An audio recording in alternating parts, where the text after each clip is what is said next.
Hey everyone, it's Ben Hardy here, and in today's we'll be reviewing this custom Ford Raptor R. This is a super practical build that I really appreciate.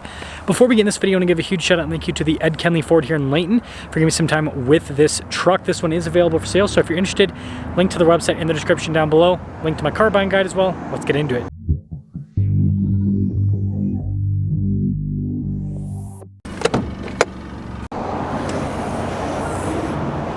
So this is the first iteration of the Raptor R. So it is powered by a supercharged 5.2 liter V8 that goes through a 10-speed, produces 700 horsepower, and then 640 pound-feet of torque. Now, before we move forward with this review, I do want to mention if you want to see more videos just like this, then I recommend you subscribe because I post content every single day. Now, when it comes to front-end style, the first iteration of the Gen 3 Raptor I think looks amazingly sharp. With the Raptor R, it is raised there in the center, and then you guys can see, again, this is mostly focusing on the build. We've got the light pods added on either side, which is going to help out with added visibility, and then the Raptor lights with the marker lights look so cool. And this has a bumper from ADD, and you can see that we've got a light bar built into that. The big benefit with this bumper is you can see it's going to help out with rock crawling quite a bit, right? Instead of having so much bumper in front of the tire, you got quite a bit less. It also shows off the suspension quite well. But yeah, just a really cool look overall. Now our tire wheel setup is 37 by 12.5 by 17 in the front and over in the rear. And I actually really like these aftermarket tires and wheels. I think they look really sharp. And on top of that, right, you got the practicality with the tread. I don't know if this is actually a true bead lock or if it's just for looks, but pretty cool setup overall. Now it looks like they did upgrade the upper control arm there. Let's see if they did the tie rods. Sometimes people also do the tie rods with these. Kind of, that looks like that's probably stock, probably. Check the rear here. And you guys can see again the stock shocks. That's cool. They added that down there. And then we've got the spare tires here in the bed, which I thought was another cool setup there. With this kind of like a Shelby Raptor, but like a practical Shelby Raptor, if that makes sense. And look at the stance of this truck. It looks fantastic. So the front might actually have different springs, it looks like, too. Just eyeballing it because they've got this, this is a 37 package, which is going to have the same stance.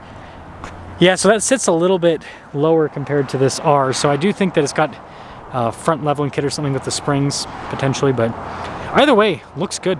And then this leads us to the rear. We've got another bumper from ADD. You've got all the lights built into the bumper. Really clean build overall. And so I guess we'll quickly pop inside so you guys can see the interior of the R. And this is again the first iteration of the R, so you've got like the matte carbon fiber, aggressive looking seats, that's for sure. See here with the steering wheel, you got the paddles there on the back, big digital gauge cluster, big infotainment system, more carbon fiber down below. But yeah, really nice setup. This has just over 10,000 miles, by the way. So with that being said, I'll take it out for a quick drive and see how it performs with the modifications.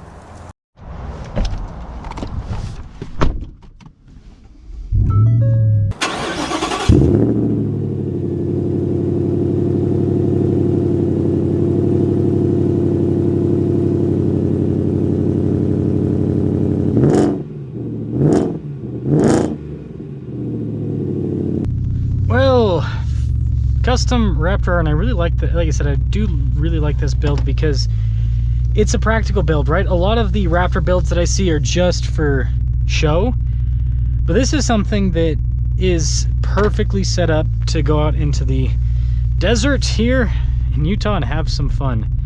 So I like it. I like it a lot.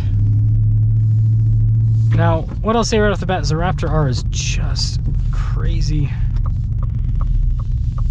It's got so much power,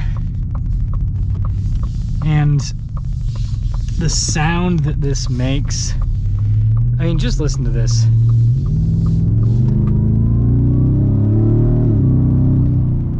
It's so cool. And that's not even the, open up the exhaust a little bit here.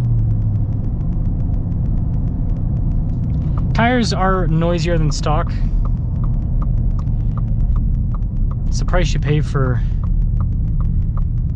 better all-terrain tires. Stock ones aren't bad, but the thing with the stock Raptor tires is they just wear out fast.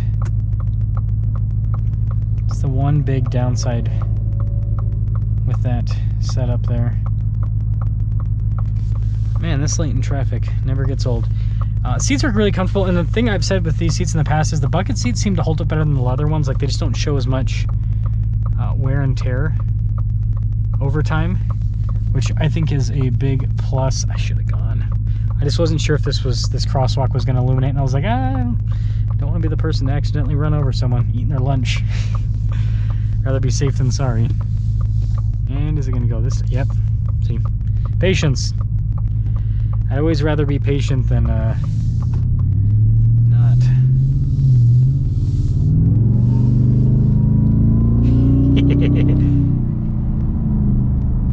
It's fun. Gotta love the Raptor R. Can't put too many miles on this particular truck, but I thought I'd at least give you guys something with the drive. I will say it doesn't feel too different. Again, these, what I'd say is these tires, I think, changed most of the character of the truck. The springs and everything doesn't feel like it rides too much different than stock. It does feel a little bit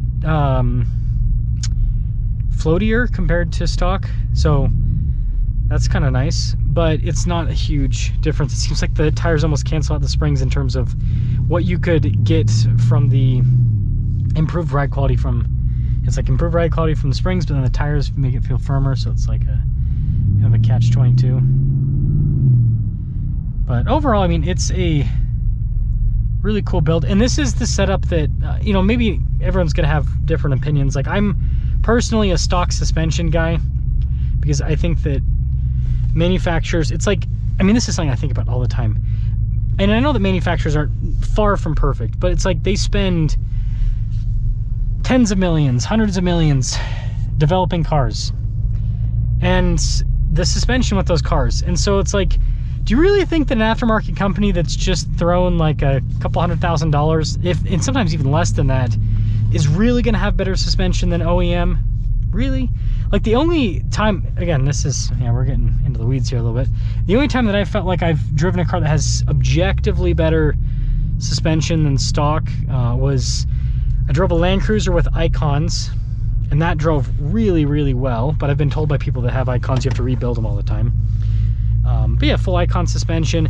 And then anything with like Bilstein, it seems like Bilstein, I mean, they're such a big company, and they really do spend a ton of time and money and engineering effort into things. And so those are the two setups that, like, I kind of see, but the rest of it, I don't know. I'm always kind of like, do you really need, like on these Raptors, do you really need to do the springs? Because I feel like stock is more than capable enough, especially an R with 37s from the factory. So if it were my truck, then what I would do build wise is, I think these light pods great for added visibility. I love the look of the bumpers, and the added part of the bumper where you've got the lights and everything. I love that. So I think that's great. Extra clearance, so that makes sense. But I'd probably keep the suspension stock, and I'd probably still do the tires in the rear. That's kind of what I would change. And yeah, maybe I would do aftermarket tires, but I'd also probably, I'm a cheapo, so I'd wait for the stock tires to be worn out, and then I would put aftermarket tires. But anyway, so what do you guys think about the R build? And I do think it's cool that people are building out these Rs, and actually, like, this is a build that, I don't know what this truck's life was like for the 10,800 miles, but I feel like it's safe to assume this truck probably went off-road because of the stuff that's been added to this. Like, you don't just add the spare tires in the back, and you don't upgrade the upper control arm and all the stuff that's been done to this. It's not really flashy to not take it off-road. So my guess is this truck has seen some off-roading, which I think is cool. Like, that's one of the things I do like about Utah here, is people will take $100,000 vehicles off-road. It's crazy, but it's cool. Let me know your thoughts on this build.